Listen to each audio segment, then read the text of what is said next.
No coração de um império que se banhava em glória pagã e se alimentava do sangue dos cristãos, um de seus mais leais soldados travava uma guerra secreta. De dia, servia a César. À noite, ajoelhava-se perante Cristo.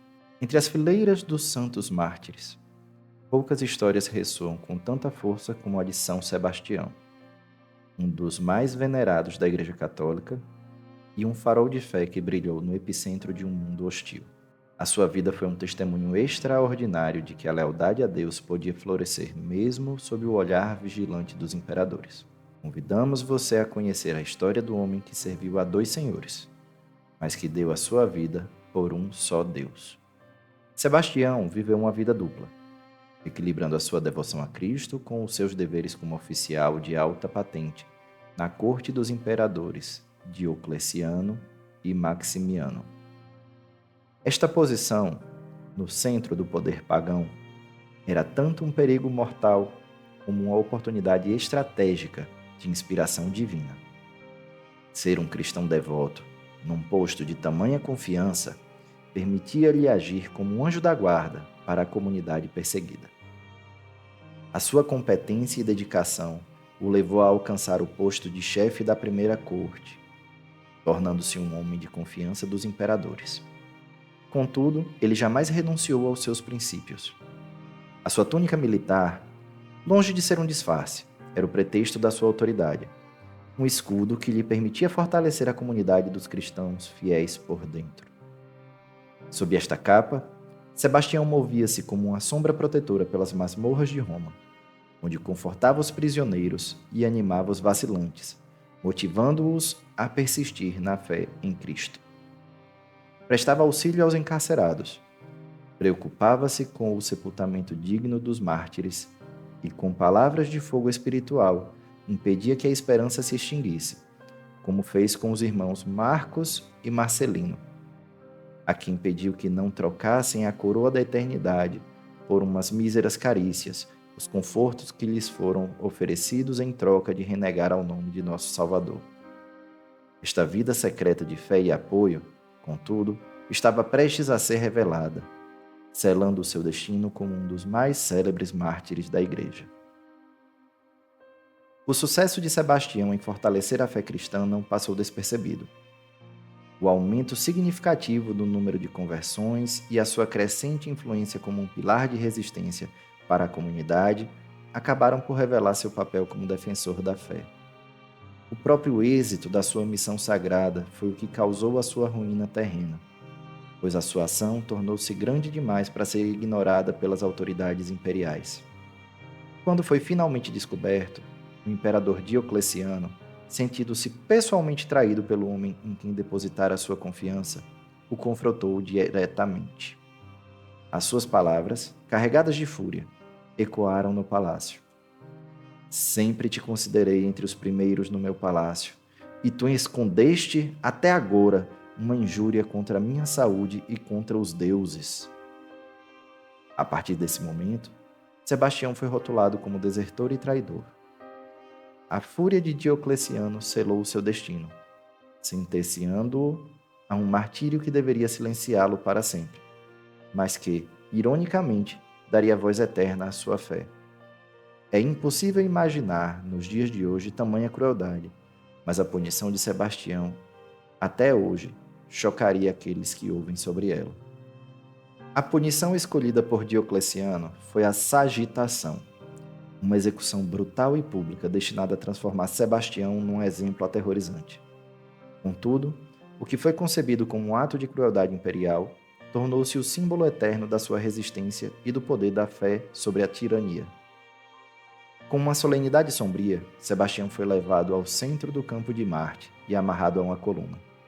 Ali, múltiplos arqueiros da Mauritânia foram ordenados a alvejar incessantemente o seu corpo.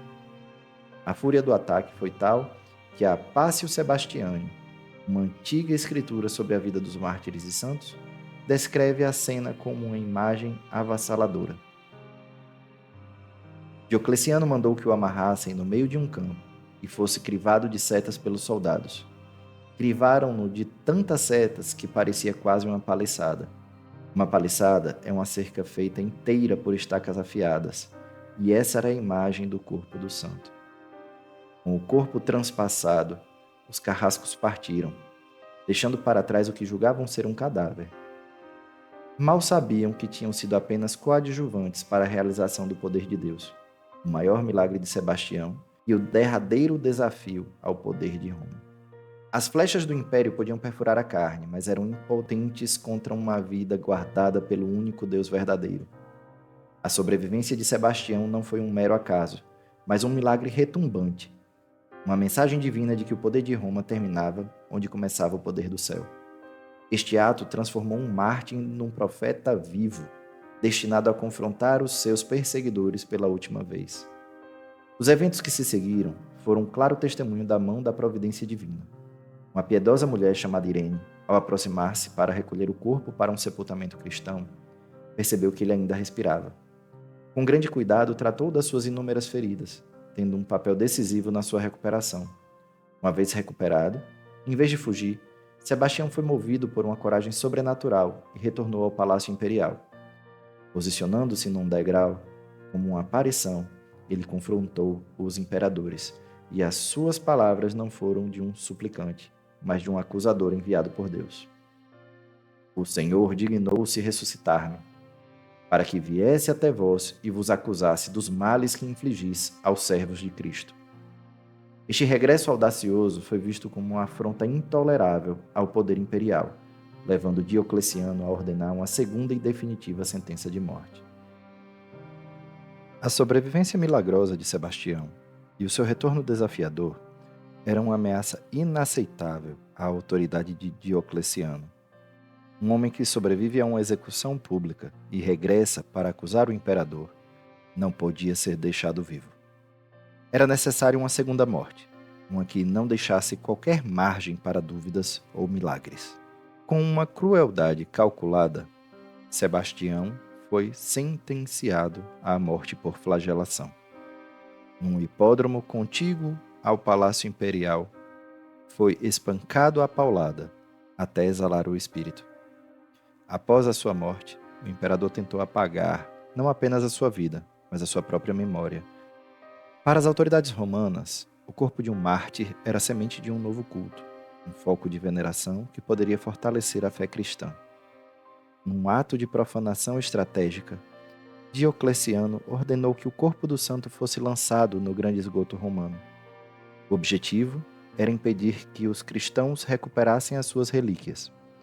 Um movimento político calculado para aniquilar a sua influência póstuma. Mesmo na morte e na profanação, contudo, a vontade de Deus e a influência de Sebastião prevaleceriam sobre os desígnios do imperador.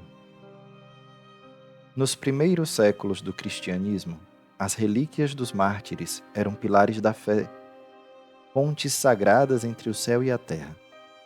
A recuperação do corpo de um santo era um ato importantíssimo, a garantia de que o seu testemunho permaneceria vivo. A tentativa do imperador de ocultar os restos mortais de Sebastião foi, portanto, inglória. Tudo o que aconteceu após o seu falecimento garantiu que o seu legado fosse um testemunho ainda maior do poder de Deus. Sebastião apareceu numa visão a uma devota chamada Luciana e indicou-lhe a localização exata dos seus restos mortais, pedindo-lhe que os resgatasse. Cumprindo o pedido celestial, Luciana recuperou o corpo do santo e sepultou-o em Roma, na Via Ápia, junto aos Vestigia Sanctorum Apostolorum, os restos mortais do apostolado. Este sepultamento, num local de tamanha santidade, conferiu-lhe um estatuto extraordinário. São Sebastião foi elevado à posição de terceiro protetor da cidade de Roma, posicionado logo após os príncipes dos apóstolos, Pedro e Paulo. Assim, a história de São Sebastião não é apenas a de um mártir, mas a de um homem cujo corpo, transpassado por flechas, se recusou a cair, cuja voz, silenciada pela força bruta, ecoou dos céus, e cujas relíquias, lançadas na escuridão para serem esquecidas, foram resgatadas pela luz divina, para se tornarem um alicerce de Roma. Ele viveu a coragem silenciosa da fé secreta e a audácia do testemunho público, resistindo milagrosamente ao sofrimento antes de receber a coroa final do martírio.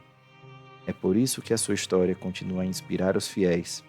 São Sebastião permanece como um poderoso símbolo de resistência contra a tirania, de fidelidade inabalável perante a perseguição e, acima de tudo, da vitória retumbante da vida eterna sobre a morte. Compartilhe essa história de fé com seus amigos e familiares. E não esqueça de curtir o vídeo e se inscrever para receber mais testemunhos das histórias dos santos cristãos. Que Deus os abençoe. Paz e bem.